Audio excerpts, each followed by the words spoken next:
Daniel Gascón, acabas de publicar Un hipster en la España vacía, que es una novela, la verdad que muy divertida. Yo me he reído mucho leyéndola. No sé si el proceso de escritura también tú lo has disfrutado, también ha sido divertido. Sí, yo me lo pasé muy bien. Primero, la idea que se me ocurrió era poner ese contraste, ¿no?, entre alguien muy urbanita, que se va a un pueblo como turolense medio inventado, y los malentendidos que puede generar y el humor. Y entonces la idea de pensar los chistes y las cosas que le pueden ocurrir, eso me divirtió mucho. Y luego también he disfrutado porque se fue publicando por entregas en Letras Libres, y luego el libro es diferente a cómo salió, ¿no? Pero sí que tenía esa cosa de la novela antigua por entregas, y también veías pues, a mucha gente que lo leía y le divertía. Algunos de los que lo leían eran hipsters y otros tenían un contacto más con el mundo rural o de la España vacía, ¿no? Entonces en eso sí que ha sido muy gratificante, y ahora desde que ha salido también lo es, ¿no? Porque yo no había escrito un libro, digamos, solo de humor, pero compartes algo con los lectores que con otros libros no lo compartes, ¿no?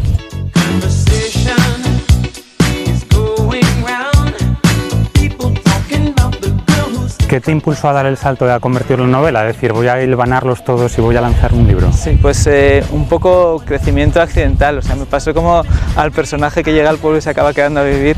Es que se me iban ocurriendo aventurillas, y luego yo pensaba que lo había cerrado con un capítulo. Digo, bueno, pues ahora rocambolescamente se acaba convirtiendo en alcalde del pueblo por una casualidad.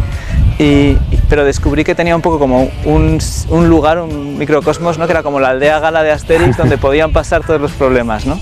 Y entonces pensé, pues aquí si quiero hablar de la apropiación cultural o de la memoria histórica o de otra cosa, pues puedo contarlo en este pueblo, y contarlo de una manera que es divertida y que no está trillada. Y eso es lo que me permitió un poco pues que creciera el libro, ¿no?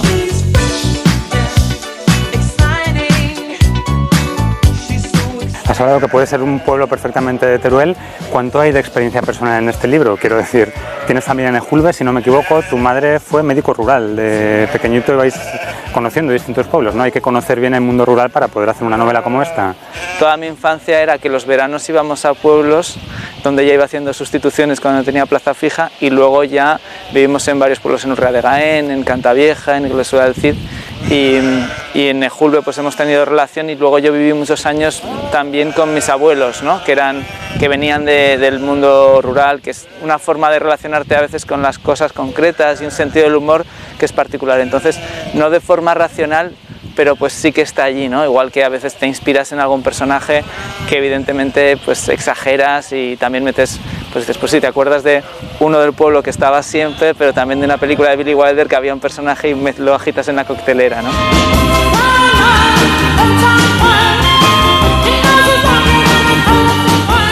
Hay muchos episodios muy divertidos, tienes talleres de nueva masculinidad, tienes una reflexión acerca de si los gallineros tienen una estructura heteropatriarcal, las ovejas, que si las ordeñan las acosan o no.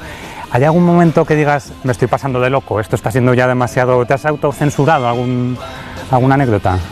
Bueno, no tanto porque algo que se te ocurra fuera demasiado loco, sino por la acumulación, ¿no? Que no puedes hacer el mismo chiste demasiadas veces. Continuo.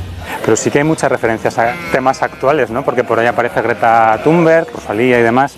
¿Estas referencias tan actuales crees que pueden jugar en contra de la novela en un futuro, cuando se lea dentro de 20 años y igual no se conozca tanto? Sí. Bueno, yo creo que pues hay partes que son más actuales, digamos. Lo otro que es la situación básica, que es como de western, ¿no? Que es el forastero que llega al pueblo.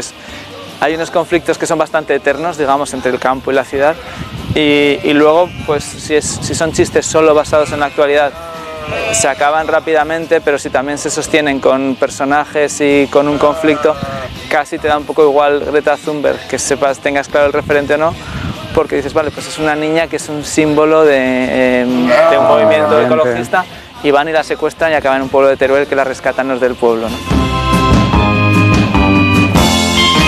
Este contraste entre lo rural y lo urbano, y además de una explosión tan divertida, es un filón. Yo no sé si también te ha costado poner el punto final al libro, si puede que haya una segunda parte, capítulos nuevos, no lo sé. Pues sí, creo que como la situación de base es divertida y ya te has inventado unos personajes, entonces ahora pues estos días además como tienes que estar hablando del libro se te ocurren otras tramas, ¿no? Hice una para, que no sé lo que haremos con ella, que es un capítulo corto que es con la pandemia en la Cañada y cómo se hace allí la cuarentena, ¿no? una de las cosas que se me ocurrían es que para cumplir las normas de distancia social, allí lo que tenían que hacer era acercarse, ¿no? Porque la densidad de población es tan baja que tenían que hacer. Sí que es muy cinematográfico también, en el sentido de que el montaje está como muy picado, ¿no? Como muy rápido, es muy ágil. No sé si ahí ves cierta influencia del cine que te gusta. Sí, yo creo que no sé si era consciente, pero sí que he pensado en muchos trozos en película. Hay un par de capítulos que son como una especie de documental, ¿no? Que se cuela, también hay un rodaje. Ajá. Sí, como el inicio es el diario del hipster, pero luego ya pronto en la página a lo mejor 40 es las declaraciones de los del pueblo contando cómo ven el hipster, que cuentas una historia más, ¿no? Creo que en el libro pues hay muchas cosas que pensaba en el Woody Allen de Cuentos sin plumas, por ejemplo, ¿no? Pero también en una especie de humor también más español, de Berlanga, de Azcona, de Cuerda, o cosas que me contaba mi abuelo, que venía de Hulben.